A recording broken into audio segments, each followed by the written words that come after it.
Mi nombre es Antonio Jorge Hernández Madrid. Mi número de matrícula es 190-16-791.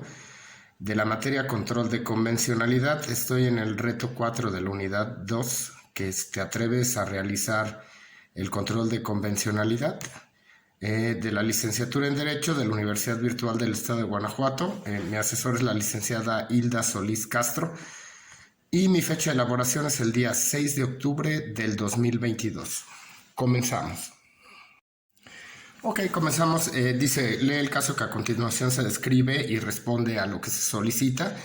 Tenemos que el 10 de junio de 1992 se registró el nacimiento de Rosaura Gómez López, quien hace 6 meses acudió ante el registro civil para solicitar la modificación de su acta de nacimiento a fin de que ésta fuera acorde con su identidad sexogenérica y se indicara que se trata de un hombre y que su nombre es Nicolás Gómez López.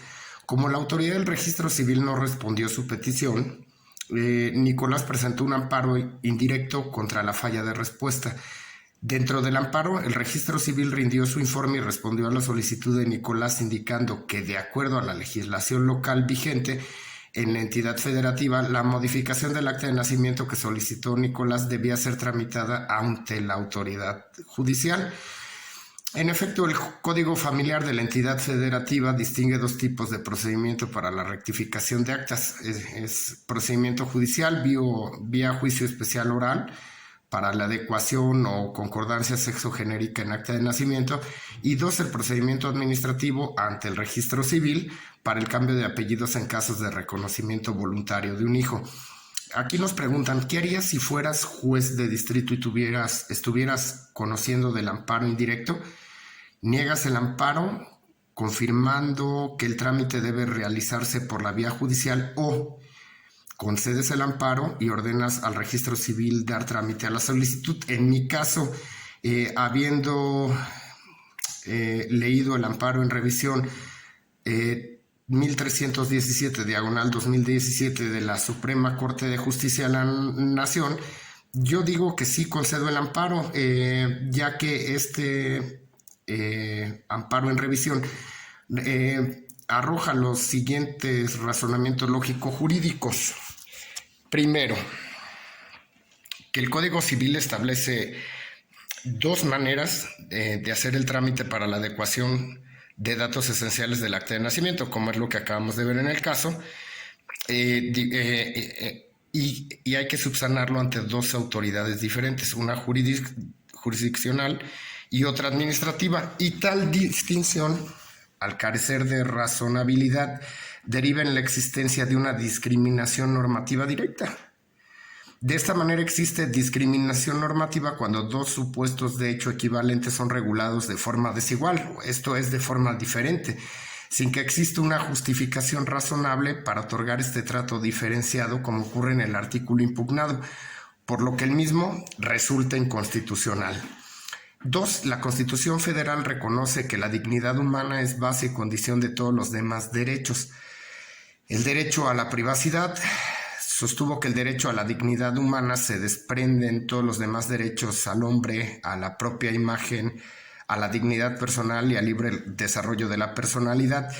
3. Se ha precisado que el libre desarrollo de la personalidad comprende, entre otras expresiones, la libertad de escoger la apariencia personal, así como la libre opción sexual, en tanto que estos aspectos son parte de la forma en que una persona desea proyectarse y vivir su vida, y que por lo tanto solo a ella corresponde decidir autónomamente.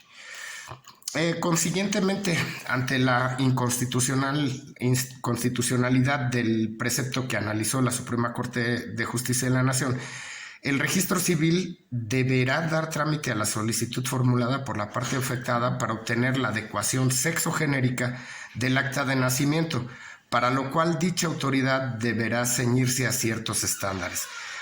Para poder comprender esto último es necesario conocer las características que debe de revestir un procedimiento para la adecuación de la identidad. Hay ciertas características de la identidad de género autopercibida a fin de que éste sea considerado idóneo para tal efecto, y congruente con los estándares que ha señalado tanto la Corte, la Suprema Corte de Justicia, en el amparo que estamos viendo, como la Corte Interamericana de Derechos Humanos en su opinión consultiva OC-24/17, página 61.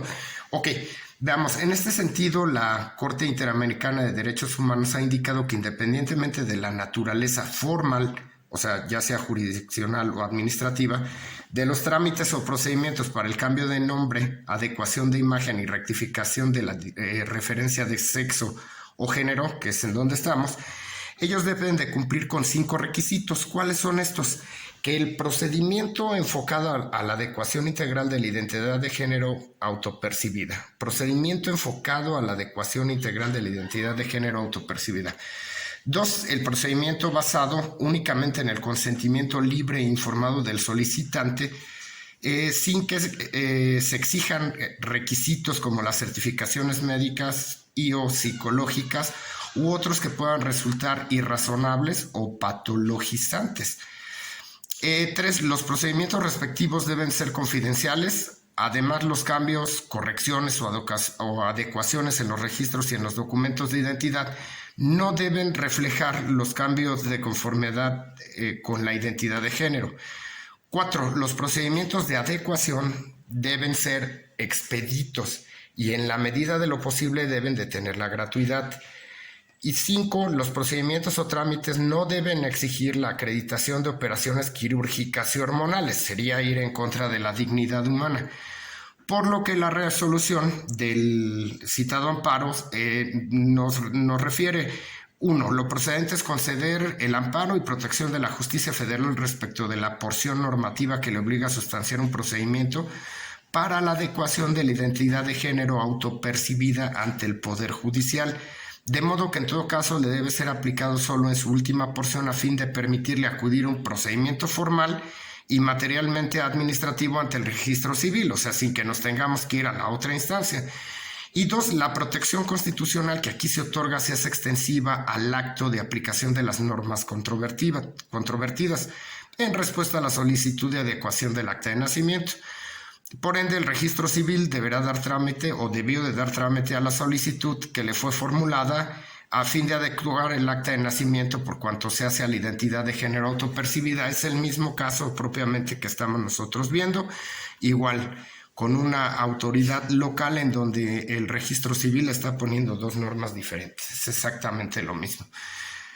Ahora, por conclusión, en materia de derechos humanos, personalmente encontraré mi camino como futuro abogado con el control de convencionalidad como materia de estudio y previo a emitir cualquier juicio o razonamiento lógico jurídico en función de norma municipal, estatal o federal, ya que, como he visto en el presente caso, el que una norma esté establecida no significa que esté emparejada con la Constitución y los tratados internacionales en derechos humanos de los cuales México forma parte. Por lo que entender el control de convencionalidad me abre los ojos hacia lo que se dice en norma jurídica mexicana que debe ser y lo que en conjunto o el bloque de convencionalidad es. Un gusto saludar. Buenas noches.